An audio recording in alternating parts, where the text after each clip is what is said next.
প্রিয় শিক্ষার্থী বন্ধুরা, কেমন আছো? নিশ্চয়ই ভালো আছো, ঘরে আছো, সুস্থ আছো, আর ঘরে বসে অনলাইন ক্লাসে আমাদের সাথে আছো। প্রিয় বন্ধুরা, সাহস মাকাটি মাধ্যমিক বিদ্যালয়ের অনলাইন ক্লাসে সকলকে স্বাগত। বন্ধুরা, আজ নবম শ্রেণীর বাংলা সাহিত্য অর্থাৎ বাংলা প্রথম পত্রে বই পড়া প্রবন্ধ থেকে আলোচনা করব। প্রথমে বই পড়া প্রবন্ধ লিখেছে প্রমথ চৌধুরী। প্রমথ চৌধুরী সম্পর্কে একটু ধারণা নেব, তারপরে তোমাদের যে লেখক পরিচিতি আছে সেখান থেকে অবশ্যই ভালো করে জেনে নেব। তারপরে প্রমথ চৌধুরী জন্মগ্রহণ করেন 1868 সালে, মৃত্যুবরণ করেন 1946 সালে। প্রমথ চৌধুরীর ডাক নাম ছিল বীরবল। কি নাম? বীরবল। কেন বীরবল? আগে যখন মধ্যযুগটা কি? সাহিত্যের মধ্যযুগ, অর্থাৎ 1200 সাল পর্যন্ত। এখন বর্তমান কত সাল? 2021 সাল। তাহলে 1200 সাল পর্যন্ত সাহিত্যের প্রাচীন যুগ ছিল। 1200 সাল থেকে 1800 সাল পর্যন্ত সাহিত্যের মধ্যযুগ, এবং 1800 সাল থেকে বর্তমান পর্যন্ত সময় হচ্ছে সাহিত্যের বর্তমান যুগ। তাহলে আমাদের কবি 1800 সালের পরে অর্থাৎ বর্তমান সালে জন্মগ্রহণ করেছিলেন, কিন্তু মধ্যযুগে সাহিত্যের ছড়াছড়িটা বেশি ছিল এবং সাহিত্য চর্চাটা বেশি ছিল। কেন বেশি ছিল? তখন বিনোদনের একমাত্র পথ ছিল সাহিত্য চর্চা। এখনকার মতো টিভি ছিল না, ইউটিউব ছিল না, ফেসবুক ছিল না, অনলাইন ইন্টারনেট এত কিছু ছিল না। তখন সাহিত্য চর্চা বা আনন্দ বিনোদনের একমাত্র পথ ছিল সাহিত্য চর্চা। তাই সাহিত্যের মাধ্যমে, আর আমাদের কবি ঠিক মধ্যযুগটা শেষ হলো, তারপরে 1868 সালে জন্মগ্রহণ করলো, তখন কিন্তু সাহিত্যের চর্চাটা খুব ব্যাপক পরিসর ছিল। আর আগে কেউ যদি কোনো কিছু লিখতো, সেটাকে সমালোচনা করত বা সমালোচনার দিকটা যদি একটু ব্যতিক্রম হয়, সেক্ষেত্রে কবি সাহিত্যিকরা নিজেদের নাম না দিয়ে অন্য কোনো একটা নাম ব্যবহার করতো, যাতে চিনতে না পারে। আবার সেটাকে ভালো মন্দ সমালোচনামূলক তিনি আরেকটা সাহিত্য লিখতেন, এই সাহিত্যের আবার আরেকজন সমালোচনামূলক তিনি আরেকটা সাহিত্য লিখতেন। এভাবে সাহিত্যে কখন যে সাহিত্যের পরিসর এত বেশি হয়ে গিয়েছে, সেটা আমরা মধ্যযুগের বা তার পরবর্তী সময়ের সাহিত্যকর্ম দেখলে বুঝতে পারি। এখন আমাদের এই জন্য প্রমথ চৌধুরীর আরেকটা ছদ্মনাম ছিল বীরবল। প্রমথ চৌধুরী 1868 খ্রিস্টাব্দে 8 আগস্ট যশোরে জন্মগ্রহণ করেন। তার পিতৃলয় বা পৈতৃক নিবাস ছিল পাবনা জেলার হরিপুর গ্রামে। মৃত্যুবরণ করেন 1947 খ্রিস্টাব্দের 2রা সেপ্টেম্বর কলকাতাতে। তিনি কলকাতা বিশ্ববিদ্যালয়ে ইংরেজিতে পড়ালেখা করতেন। আর তার উল্লেখযোগ্য কাব্যগ্রন্থদের মধ্যে হচ্ছে, প্রথম হলো গদ্য গ্রন্থর কথা। গদ্য গ্রন্থ হচ্ছে বীরবলের হালখাতা, রায়াতের কথা, প্রবন্ধ সংগ্রহ। কাব্যগ্রন্থ সনেটের পঞ্চসং, পদচারণ। আর গল্পগ্রন্থ হচ্ছে চারিয়ারির কথা, আহুত, নীললোহিত। এই হচ্ছে কবি সম্পর্কে আমরা একটু ধারণা দিলাম। এবার আমরা বই পড়া প্রবন্ধ। আচ্ছা, বই পড়াটাকে আমরা প্রবন্ধ কেন বলছি? এটা প্রবন্ধ কেন বলছি? গল্প বলছি না কেন, উপন্যাস বলছি না কেন, নাটক বলছি না কেন? আমরা বই পড়াকে প্রবন্ধ কেন বলছি? আমাদের আগে জানতে হবে প্রবন্ধ কি, গল্প কি, আর নাটক বা উপন্যাস কি। তা বন্ধুরা, আমরা একটু প্রবন্ধ, গল্প, নাটক, উপন্যাস সম্পর্কে হালকা বা একটু ধারণা নিয়ে আসি। প্রথমে হচ্ছে প্রবন্ধের কথা বললাম, প্রবন্ধ, তারপরে গল্প, নাটক, আর হচ্ছে উপন্যাস। তারপর আছে মহাকাব্য, এগুলো আলাদা। যাও গল্প, গল্পটা হচ্ছে বর্ণনাধর্মী। কি ধর্মী? বর্ণনাধর্মী। কিরকম বর্ণনাধর্মী? আমি বললাম যে করিম এবং রহিম দুইজন খুব ভালো বন্ধু। তারা একদিন চিন্তা করলো ছুটির দিনে তারা তার বাবার মোটর সাইকেল নিয়ে রূপসা সেতু দেখতে যাবে। যে কথা সেই কাজ, শুক্রবার দিন আসলো, বাবার মোটর সাইকেল নিয়ে করিম এবং রহিম বের হল। করিম ড্রাইভ করছে এবং রহিম পিছনে বসে আছে। পাশ দিয়ে যখন অন্যান্য গাড়ি ভ্যান যাচ্ছে, পিছন থেকে রহিম বলছে, কি চালাস? এত গাড়ির পিছন দিকে উঠে যায়, তুই কি সাইকেল চালাচ্ছিস? তখন করিমের আরেকটু উত্তেজনা বাড়লো, সেই স্পিড বাড়িয়ে দিল। কখন যে 80-85 স্পিডে চলছে এবং একের পর এক গাড়ি ওভারটেক করে যাচ্ছে। হঠাৎ করে ক্রাশ করে শব্দ হলো, চারিদিকে ধোয়া ধোয়া হয়ে গেল। দেখা গেল মোটরসাইকেল এবং একটি বাসের সাথে সংঘর্ষ হয়েছে। হওয়ার পরে করিম রক্তাক্ত এবং তার শরীর ছিন্ন ভিন্ন হয়ে গেছে, তার মাথায় একদিকে আর দেহ আরেকদিকে। রহিম অজ্ঞাত অবস্থায় রাস্তার পাশে পড়ে আছে। রহিমকে ধরে নিয়ে পার্শ্ববর্তী লোকজন একটা অ্যাম্বুলেন্সে করে পাশের হসপিটালে নিয়ে গেলে তাকে মৃত্যু বলে ঘোষণা দিল। এভাবে দুই বন্ধুর মৃত্যু ঘটলো। কেন? কি জন্য ঘটলো? তারা নিয়ন্ত্রণ ছাড়া ড্রাইভ করার কারণে তাদের মৃত্যু। এই গল্প থেকে আমরা কি শিখলাম? যে আমাদের যানবাহন নিয়ন্ত্রণের মধ্যে চালাতে হবে, তাই তো? এটা হচ্ছে কি বলো, ছোট একটা গল্প বললাম, একটা ঘটনাকে কেন্দ্র করে একটা, এর ভিতরে কিন্তু দুইটা চরিত্র ছিল। কি চরিত্র ছিল? করিম, রহিম। আর ছিল সহায়ক চরিত্র, যারা অ্যাম্বুলেন্সে করে নিয়ে গেল, ডাক্তাররা ছিল, সেরকম। তাহলে এটা একটা ছোট গল্প।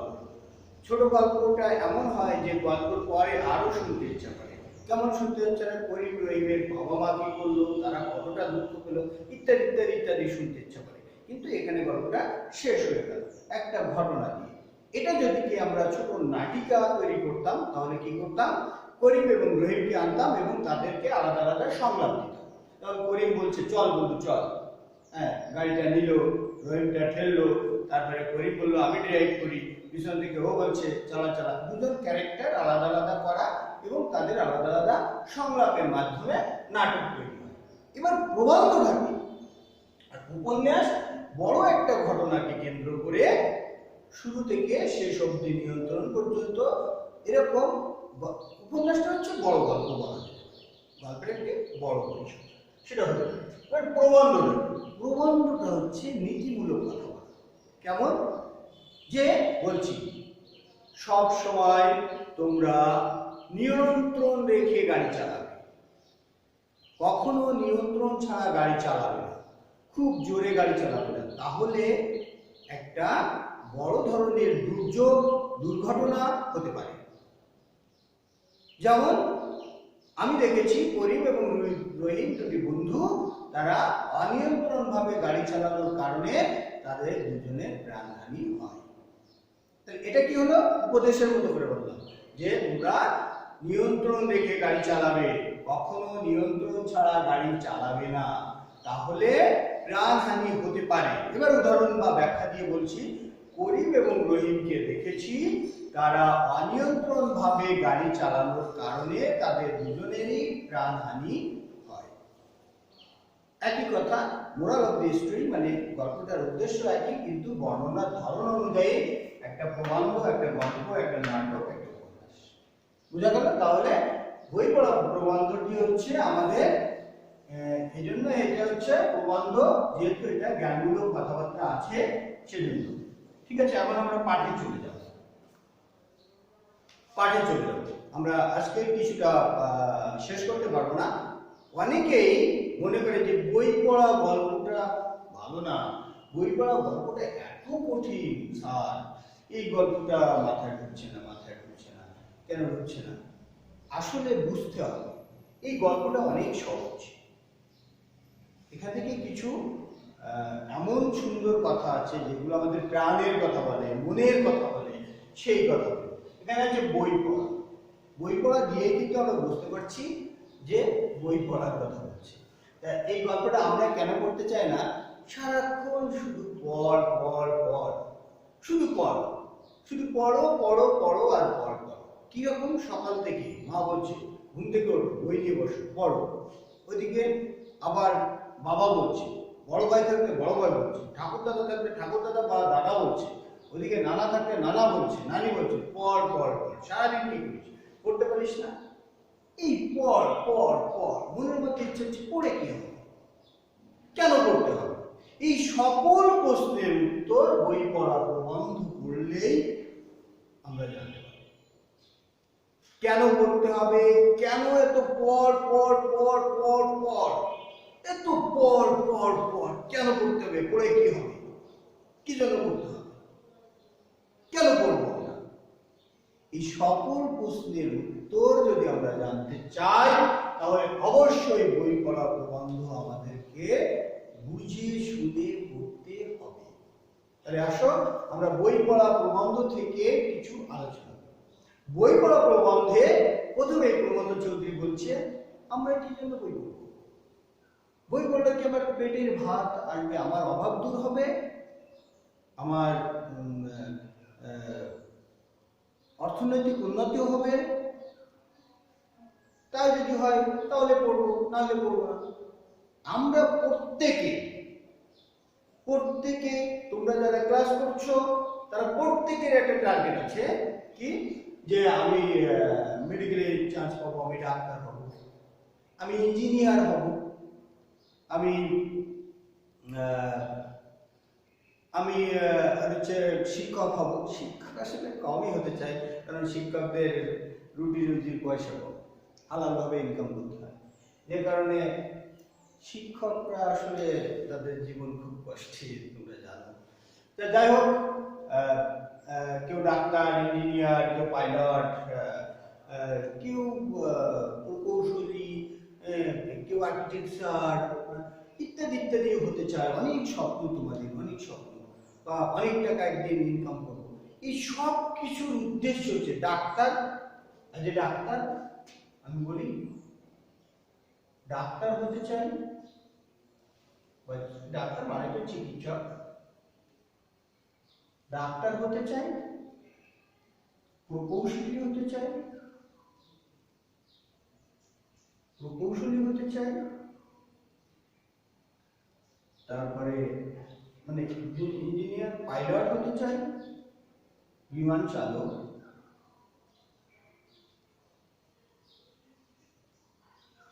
হতে চাই, ব্যাংকার হতে চাই, সরকারি চাকরি হতে চাই,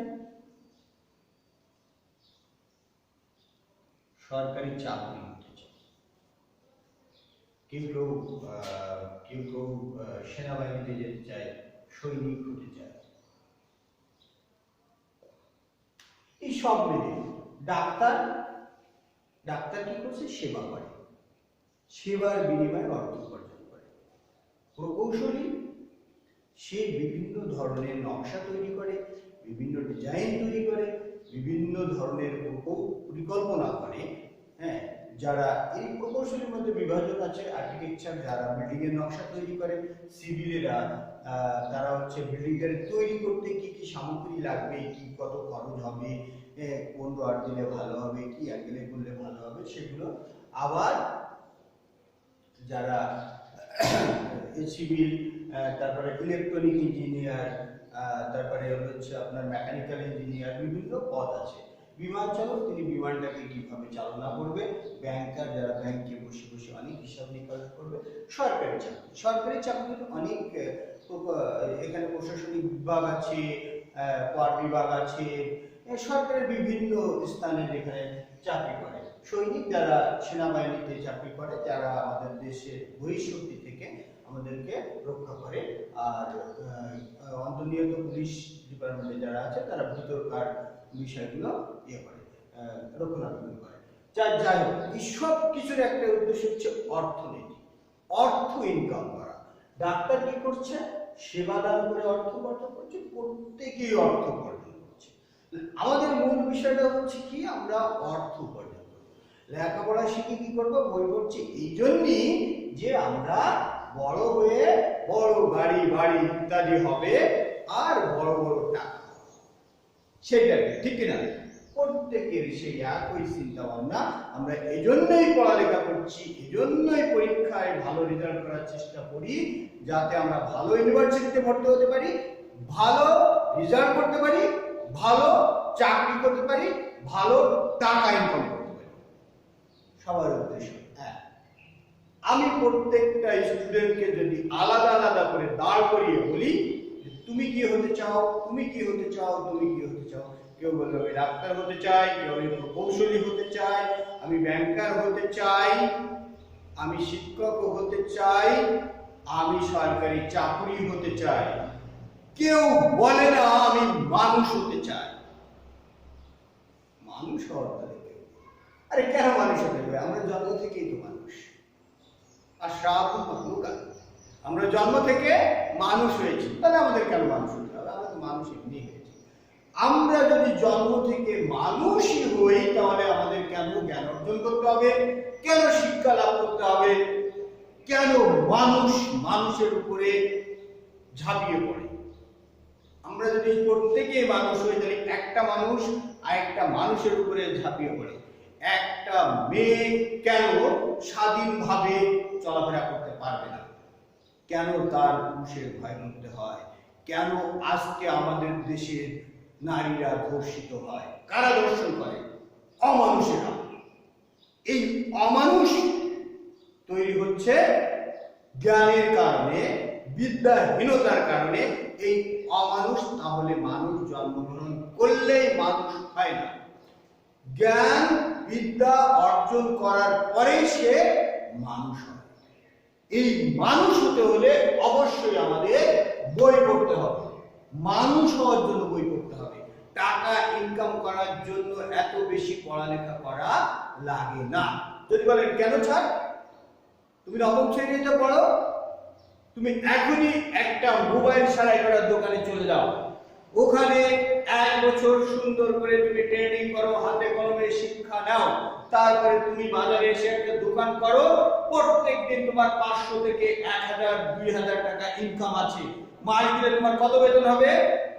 15 থেকে 60,000 টাকা মাস দিলে। আমরা একজন শিক্ষকরা যে বেতন পাই তার 4 ডবল বেতন তুমি ইনকাম করতে পারবে।